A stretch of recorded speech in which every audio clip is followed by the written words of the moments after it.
নতুন ছবি দেখা গেল। মমতা বালা শিবির বনাম শান্তনু ঠাকুরের শিবির, দুপক্ষের সংঘর্ষে রণক্ষেত্র পরিস্থিতি ঠাকুরনগরে। রাজনৈতিক তরজা জানিয়ে তুঙ্গে এখন।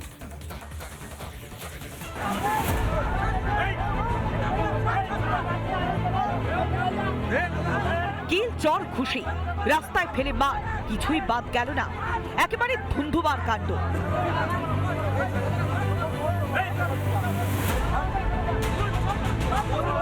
শান্তনু ঠাকুরের বাড়ি ঘেরাও কর্মসূচি। এই কর্মসূচি ঘিরে রণক্ষেত্র উত্তর 24 পরগনার ঠাকুরনগর। মমতা বালার নেতৃত্বে, মমতা বালা আমার ঘরের সামনে কিছু গুন্ডা, হুলিগান, ঠিক আছে, তাদের পাঠিয়ে অকথ্য ভাষায় গালিগালাজ, আগ্নেয়াস্ত্র উঁচিয়ে আমাদের ভয় দেখানো, আমাদের লোকেরা প্রোটেস্ট করতে গেলে তাদের উপরে হামলা, এবং সেই হামলার ফলে তারা যখন প্রতিরোধ করতে গেছে তখন সেই প্রতিরোধের পরে আমাদের লোকেরাও জখম হয়েছে। আর ও যদি আগ্নেয়াস্ত্র নিয়ে থাকে, আমি চ্যালেঞ্জ করে বলে দিলাম, যদি আমার এখান থেকে কোনো মতো যদি আগ্নেয়াস্ত্র নিয়ে যায়, ওর বাড়িতে 1খানা 10খানা, ও তো একটা মিনিস্টার, তার বহু ক্যামেরা, ওর বাড়িতে সিসি ক্যামেরা লাগাচ্ছে, প্রমাণটা দিয়ে দিকো যে আমার কোন মতুয়ারাকের গায়ে হাত দিয়েছে, আমার মতুয়ারা উল্টে মার খেয়ে এসছে।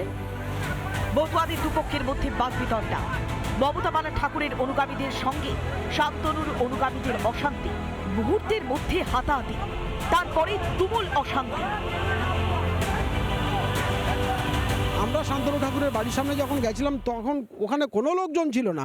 হঠাৎ করে তার পার্টির ক্যাডার বাহিনী, গুন্ডা, হারমাদ বাহিনী ছুটে আসে লাঠি সটা নিয়ে এবং সশস্ত্র বা অস্ত্রশস্ত্র নিয়ে আমাদেরকে কোপাতে আসে, মারতে আসে।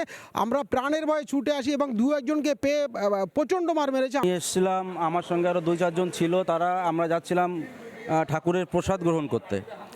তো পেছন থেকে দেখি মমতা বালা ঠাকুরের ওখান থেকে এক দল, মানে হাতে মোটা মোটা লাঠি, অস্ত্র এই সমস্ত নিয়ে দৌড়ে আসছে, লাফ দিয়ে আসছে। তো আমার পেছনে এসে দুটো বাড়ি মার।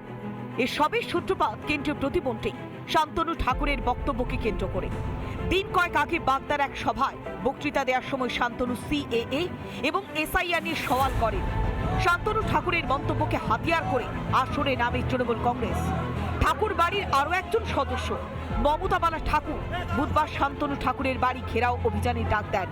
সেই মতোই বুধবার মিছিল করে মমতা বালার অনুগামীরা ঠাকুরনগরে শান্তনু ঠাকুর বাড়ির সামনে জমা হয়। মিছিল শান্তনু ঠাকুরের বাড়ির কাছে পৌঁছলেই পরিস্থিতি আরো গরম হয়ে ওঠে।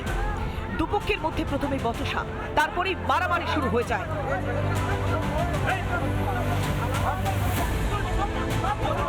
আর এই ঘটনাকে ঘিরে একে অপরের দিকে আঙুল তুলেছে মমতা বালা ও শান্তনু ঠাকুরের শিবির।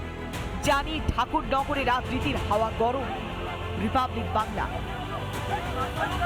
নানা ধরনের কন্টেন্ট দেখার জন্য লাইক করুন, শেয়ার করুন আমাদের ফেসবুক পেজ, সাবস্ক্রাইব করুন আমাদের ইউটিউব চ্যানেল। পাশাপাশি অন্যান্য ব্রেকিং নিউজের জন্য অবশ্যই চোখ রাখুন রিপাবলিক বাংলায়।